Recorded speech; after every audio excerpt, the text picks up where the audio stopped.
Você pode amar a Deus, pedir perdão e ainda assim continuar carregando o peso do que fez.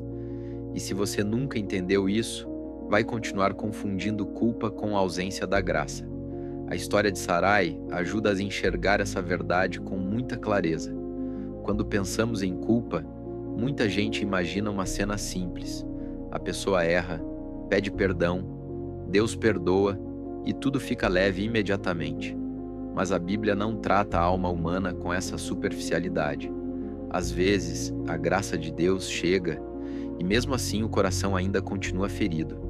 Sarai havia recebido, junto com Abrão, uma promessa de Deus. Haveria descendência, haveria cumprimento, haveria futuro. O problema é que o tempo passou, a espera apertou, o silêncio pesou. E foi nesse ambiente que Sarai tentou resolver com as próprias mãos aquilo que Deus havia prometido fazer no tempo certo. Ela entrega Agar a Abrão. E ali nasce uma decisão que não gerou alívio, gerou tensão, gerou dor, gerou desordem emocional e relacional. Esse é o detalhe que muita gente ignora. O erro não termina no momento em que ele é cometido. Muitas vezes o erro continua ecoando depois, no ambiente, na consciência, nos relacionamentos, no coração. E Sarai vira um espelho duro para nós porque ela mostra exatamente isso. Você pode tentar ajudar Deus no impulso e depois descobrir que a escolha errada continua cobrando um preço emocional. Mas aqui está o ponto que você não pode perder. Deus não cancelou Sarai. Deus não riscou Sarai da promessa. Deus não a descartou como se a história dela tivesse terminado naquele erro. Mais adiante, o próprio Deus reafirma a promessa, muda o nome dela e a inclui no plano que ele mesmo havia estabelecido. Isso significa o seguinte: a falha de Sarai não foi maior que a fidelidade de Deus. Só que a fidelidade de Deus não transformou automaticamente toda a dor emocional daquela história em paz instantânea.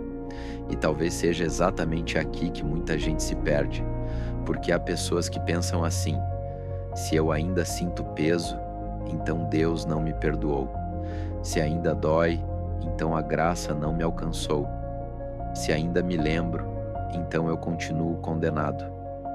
Não, nem sempre a permanência da dor significa a ausência da graça.